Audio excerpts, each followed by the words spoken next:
yung pagkain, masarap naman. Opo, mababait po, pati mga surgeon at arms, Ayun, mababait po lahat naka-aircon ka? sila. Naka-aircon, kompleto. Hindi po ako nag-aircon. Ayaw, siguro Pero may aircon. Hindi na po ako. kung malamig, bibigyan ka ni Senator Estrada ng kumot. Para blanket, kung ikaw kinikilaw na. Basta kailangan bigyan ka ni Senator Estrada ng kumot. Para blanket, kung ikaw kinikilaw na. Basta kailangan hindi ka magkasakit dito, hindi ka magutom, at hindi ka inaapi dito.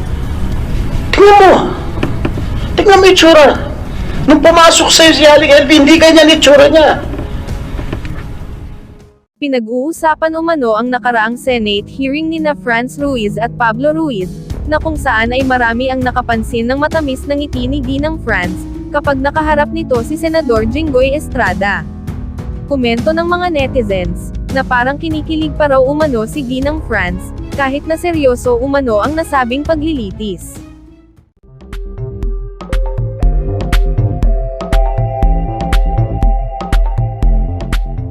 To submit that within 15 days after the termination of this hearing. So, Director. Ma'am Ruiz and Mr. Jerry Ruiz, meron ba kayong gustong itagtag para pabuluanan? Fair po tayo dito, may due process dito. Lahat ng sinabi nila. Sinong gusto magsalita? We're giving you 3 to 5 minutes. Dire-diretso lang kung gusto nyo, bago tayo pumunta dun sa isang aspeto ng hearing ngayon. Si Popo po ay hindi ko tao.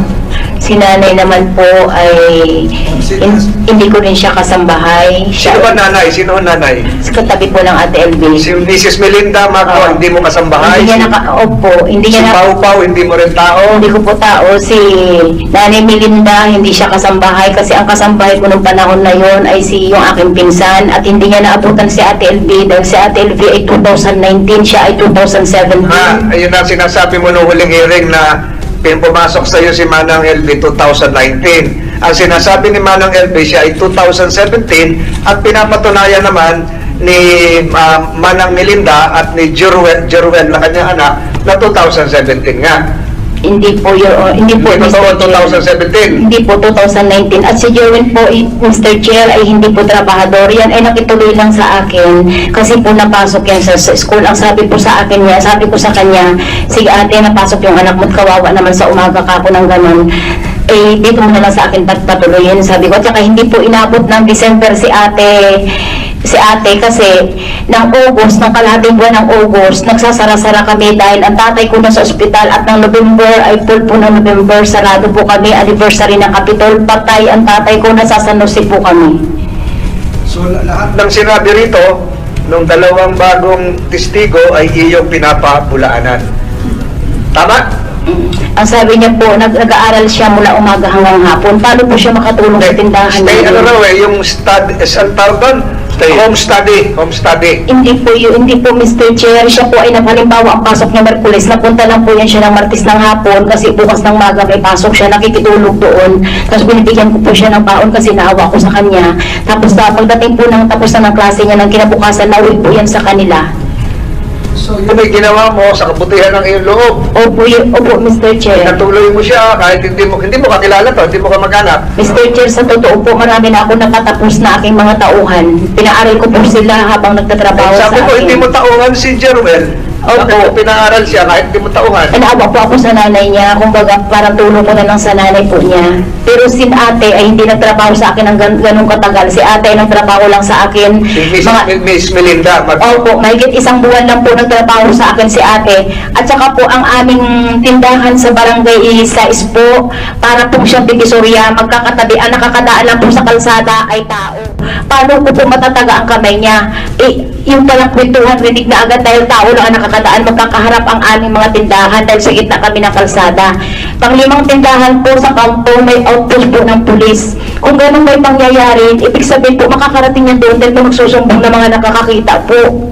Hindi, kinabukasan nga, umalis na raw sila. So, pinapatunayan dito, Mrs. Ruiz, na binibigyan ka ng committee ito ng pagkakataon na pabulaanan yung mga sinabi laban sa inyong mag-asawa. Hindi mo masasabi na ginawa namin tikom ang iyong bibig at hindi ka pinasalita. Meron ko pang gusto itagdag? Chair, Pwede ako makisingit? Meron pa po, Your Honor. Masalit, patapusin natin, Senator Tulfo. May gusto siya idagdag. Yung pong sabi, Yung process talaga dito, in the interest of fairness, anong gusto mo? yung sabi po ni Pau Pau na siya ay pinatatatad ko ng karne ng 2020 ng karne ng baka. Yung po ay kasi Yung buto, yung buto. buto ng baka, yun po ay napakalaking kasinungalingan dahil ang permit ko sa karne ay 2021 ako nagkaroon ng permit ng karnihan sa taas ng palengke. Paano ako magkaroon ng karne ng baka ng 2020 which is yun ay pandemic ng March 14 pandemic na po yun. Ang aking trabaho nung time na yun, nagdi-deliver kami ng mga supply ng DA ng region ng Occidental Mindoro mula San Jose hanggang Lubang. Nagpapaway kami ng manok at Department of Agriculture?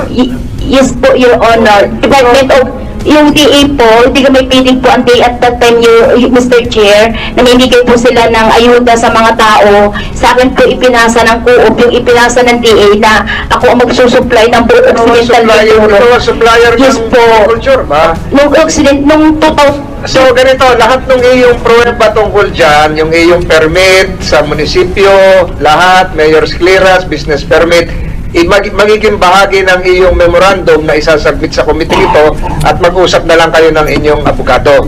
Paano isasanib yan bilang mga annexes at attachment. Lahat ng iyong sinasabi na dokumento.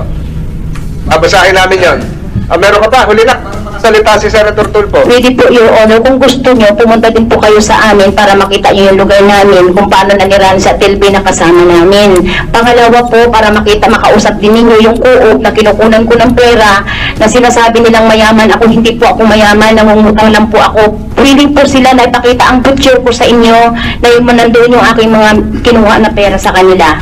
At doon din yun po rin makikita kung hanggang anong taon ako naghawak ng feeding ng ayuda ng DA noong 2020 hanggang February ng 2021. All that can form part of your memorandum.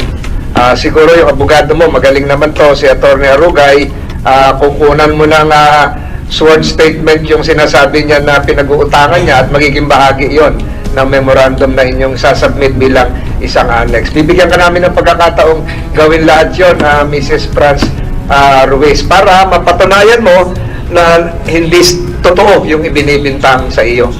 Maliwanag, Atty. Meron po ulit. Ayaw mo pasalita yung si Senator Estrada. Okay, meron pa? Now, the council, councils are not supposed to speak, but I'll give you 1 minute kung ano yung gusto mong idagdag. It has to be related to what your client has been saying, yung memorandum tayo. In relation to that, Your Honor, we would like to inquire if our motion for the We release. will rule on that. I have here the motion. We will rule on that. Is this your letter of consideration? Yes, Your Honor. Yes, we will rule on that at the appropriate time before the end of this hearing. Meron ba, Mrs. Ruiz? Yes po, Mr. Chair. Pinapakain ka ba ng maayos dito? Opo, salamat po ng Yung doktor ba ay sine-check up na lang eh? Maraming salamat Ang po. doktora ba ng Senado ay pumupunta sa iyo araw-araw para checkin ang iyong blood pressure? Yes po, Your Honor, at may oras po. So wala kang masasabi sa mga doktor ng Senado, hindi Wala ka po. pinababayaan. Yung pagkain, masarap naman. Opo, mababait Ayos. po, pati mga surgeon at arms, Ayun, mababait po naka-aircon sila. ka? Naka-aircon, kompleto. Hindi po ako nag-aircon. Ayaw, siguro Pero may aircon. Hindi na po ako kung malamig, bibigyan ka ni Senator Estrada ng kumot para blanket kung ikaw kinikilan na. Basta kailangan hindi ka magkasakit dito, hindi ka magutom, at hindi ka inaapi rito sa premises ng Senado. May ingay ba yun sa labas? Wala naman. Wala po, Your Honor. May television pa ata ron eh. Wala. Sige. Bawal din sila. Pasalamatan mo ang Senado kung sa iyong treatment dito. Balansyado, di ba? Senator Tulfo is recognized. Sino ba wala nagtaas na kamay? Senator Tulfo o related? Tapos na yata si Senator Rafi first the spouses before Yes, the council reacts. we can ask. Siguro kahit isa na lang magsalita sa kanila. Hindi, si Ginang France. Ginang France. Naging patas pa ba? ang komite sa pagdinig ng kasong ito. Kayo po ba ay pinagmalabisan ng komite? Kahit po minsan tumataas po ang boses dito ng ilang mga senador, kayo po ba ay nakaranas ng pagmamalabis buhat sa Committee on Justice and Human Rights? Kayo po ba ay hindi tinrato ng maayos sa inyong pangkasalukuyang detention at sa pagharap sa committee ito? Kayo po ba ay binawasan ng karapatan habang naririto? Gusto namin marinig. Siguro hindi mo na kailangan tanungin yung abogado mo. Dapat alam mo kung patas ba ito o hindi ba naging patas itong pandinig para sa inyong mag-asawa. Ako po'y nagpapasalamat, Mr. Chair and Your Honor, sa pagkakataon namin magsalita na bagamat po ibang aking opinion sa mga opinion nila at minsan nakapagtaas ng boses ang mga Kaya siguro kami nagtataas ng boses dahil nagsisinungaling ka. Wala naman kami karapatan magtaas ng boses kung talaga mga totoo ang mga sinasabi mo. Nagtataas kami ng boses dahil nagsisinungaling kayo. Nakita mo naman yung tsura niya. Lahat ng testigo, tinuturo ikaw. Ikaw, at wala nang iba, kundi ikaw. Ilan testigo ito mga nandito ngayon? 5, 6, 7, 7 testigo nagsasabing ikaw mismo nagmaltrato dito sa kay Manang LV. Paano hindi tataas ang boss namin? Pare kasinungalingan na sinasabi mo. At meron pa tayong polygraph test na nagsasabi nagsisinungaling ka. Oh. Ilan yan? 7. Ikaw, sino testigo mo? Meron ka ba presenter rito? Na testigo? Na magko-corroborate sa'yo sa mga sinasabi mo? Nasasangayon sa mga sinasabi mo? Meron ka ba dinala? Kung meron ka dinala, di sana pinakinggan namin. Oh. Ito mga ito, naglabasa na lang ito dahil naawa kay Alec LV. Hindi naman namin sila inimbite. Nagkusang loob sila pumunta rito para magtestigo sa ginagawa mo maltrato rito kay Aling LV. Makatao pa yung ginagawa mo. Hindi na makatao yan. Makahayop na yan. Mas masahol pa sa hayop yung ginagawa mo. Ladies and gentlemen, to refrain from and probably just exercise objectivity and cooler heads without offense to Senator Estrada. Alam niyo, Senator Estrada, kasi siya yung gumawa ng kasambahay law. Kaya ayaw niya rin na makita yung nagawang batas na hindi nasusunod at hindi umiiral. Hindi lang yan, Mr. Chair. Kaya naman, I'm sorry for raising my voice. Kaya naman talaga ako umiinit ang ulo ko, tumataas ang boss ko. Dahil nakikita ko itong tao na masyado mo yung minaltrato. Habang buhay na siya mabubulag. Hindi mo ba naintindihan? Kung sa'yo ginawa yun, habang buhay ka mabubulag, matutuwa ka? Matutuwa yung mga kapatid mo? Matutuwa yung mga anak mo? Tingnan mo. Tingnan mo yung tsura. Nung pumasok sa'yo si Aling LV, hindi ganyan yung tsura niya. Ilang taon na kayo, Aling LV? 44 years old lang. Pero tingnan mo yung tsura niya. Parang mas matanda pa sa akin.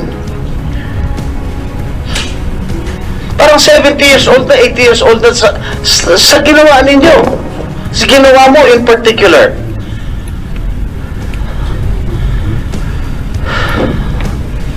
Hindi na makatao yan.